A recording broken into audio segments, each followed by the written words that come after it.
Hi, I'm Meg Ormiston, and I will be walking you through this module called Locating, Producing, and Using Audio Clips. In this module, you'll learn all about creating your own audio clips, finding ones that are online, and I also show you some subscription sites that have royalty-free clips that you can use. We'll look at some history clips, and we're going to learn about podcasting. So we have a lot to do in this module. Glad you could join me. First, let's start with collections that are already made. These are online collections that other people have produced for us. Let's see what's out there first before we start from scratch. No reason to reinvent the wheel if it's already there. The Library of Congress is one of the many places that have audio clips online waiting for you to use. They also have all different things. It's not just audio clips. But with a short search, there were hundreds of clips, including famous speeches, all different events in history. So Library of Congress is a great place to search. What I find with Library of Congress is the search in the Library of Congress, I think, is a little difficult to use. So what I do is I do my searching on Google, and I always put in the 3 letters LOC. So if I want Roosevelt's speech, a date which will live in infamy, I will go to Google, put that in there, and then put LOC to see if it is available on the Library of Congress, which I believe it is. I know it's definitely available on the National Archives. So the Library of Congress is a great place to look, especially if you need something in history. Well, speaking of history, the History Channel has over 3,000, I believe, audio clips that are waiting for you to use. So I'm telling you, sometimes just putting in an audio clip, turning up the speakers will grab those students' attention and really help them focus. Sometimes you might have the speech or part of the speech maybe in a book. You can listen to it and help reach all different types of learners. Okay, this is one of my very favorites, and this one is not to be used with students. There's inappropriate, not images, but sounds. There is a mature section, so we definitely want to stay away from that. But there's really good sounds here. If you need applause, a car crashing, lines from The Office, a character from a cartoon character, they're here. Just make sure that you follow. There's some can be downloaded and some can't, and they just went to a for-fee kind of thing, so it's a website that's kind of in transition. But there's many, many, many different things on Soundboard. Don't add an S to it because it gets even worse.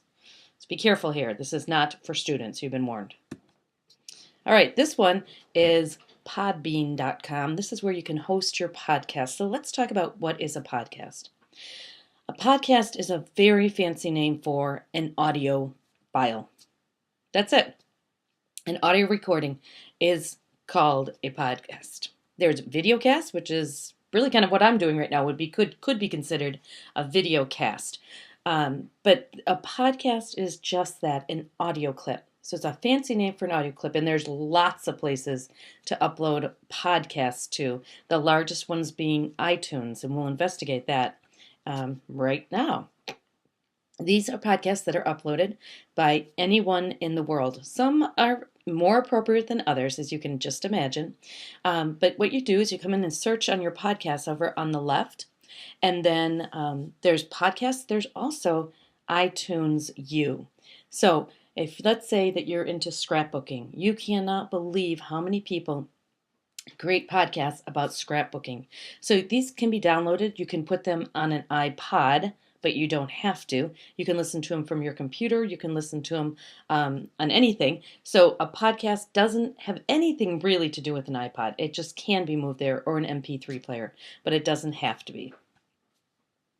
This one was interesting. This is on iTunes.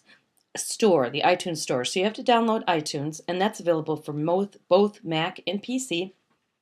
And iTunes, you can then go ahead and get your podcasts, or you can get your audio files, you can get your music, whatever you'd like. But this is interesting. It looks like they have a partnership with the Library of Congress to upload some of their audio files. So that was neat. And I also want you to look over to the right where it's USF, Lit to Go. So the Lit to Go project is University of South Florida, and they are reading books, all different types of books. And look at this, right down the right side, 7th grade, Edgar Allan Poe, the works of Edgar Allan Poe. Do you see my favorite part of this page? Over to the right is free, right down. And they're beautiful collections of all different types of poems. There's poems, there's stories, all different grade levels from primary all the way up. So the USF Lit to Go project. See where it's Lit to Go. That's what you want to be looking for. How about this? Look at this, the podcast from the Smithsonian Institute. I'm telling you, there's podcasts about everything.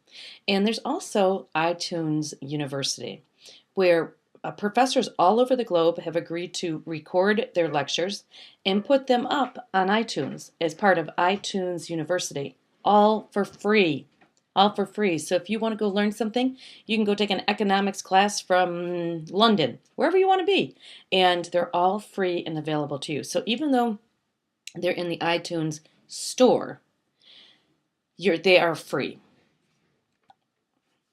Okay, now we went out and looked around and found some things that you liked. Now what if you want to make your own? To create a podcast, one of the best pieces of software out there is free, and it's Audacity. And it works on both a Mac and a PC. So what I thought I'd do is show you how easy it is once you download this software, the Audacity software.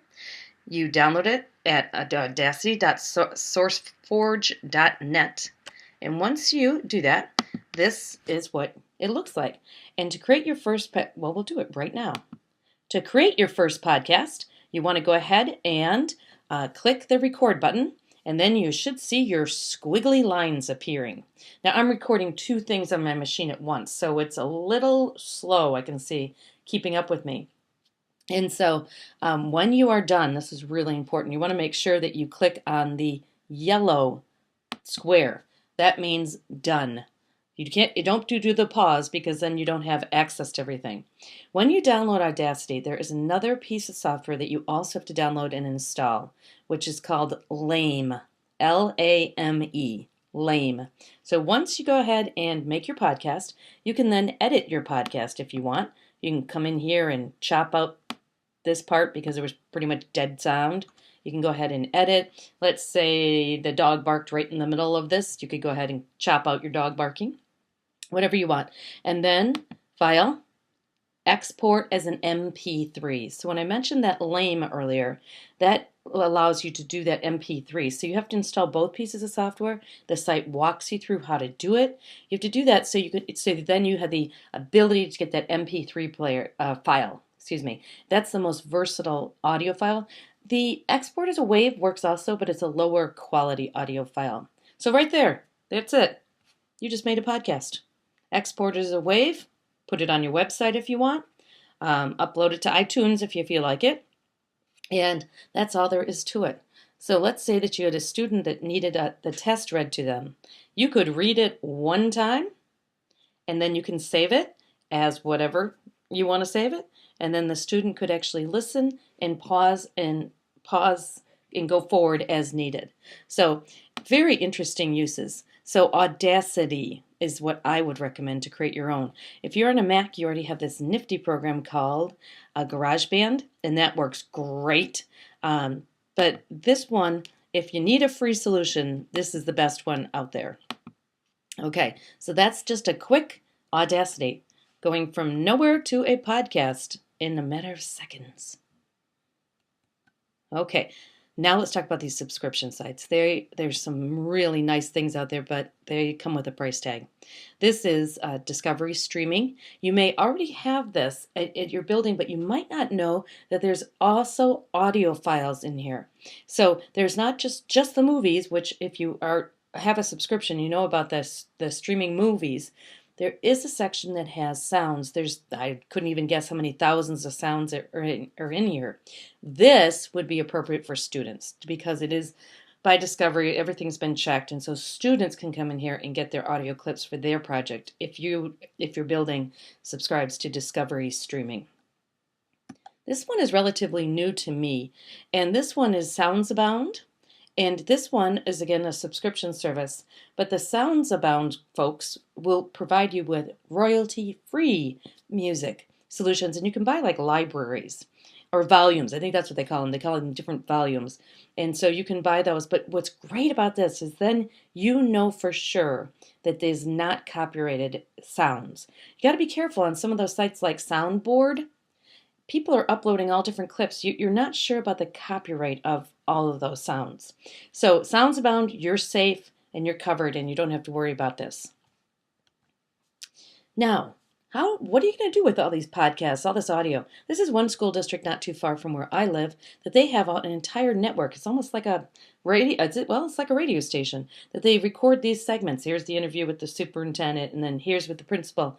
And then they take and they put all of their audio clips online, and so you can go ahead, new to the district, click on the podcast and find out, what the students are saying. So it's really a neat thing to do. So they have their own podcasting network. You could have one too. So we learned how to find clips online. We learned how to produce clips online. You can save them in a variety of ways. They're just audio files, so you can pop them right up to your website or upload them to iTunes. And then we talked about the royalty-free subscription sites, which are great, but I wanted to give you not just those subscription sites. I want to show you where else you can find and locate audio clips online. So thanks for joining me today.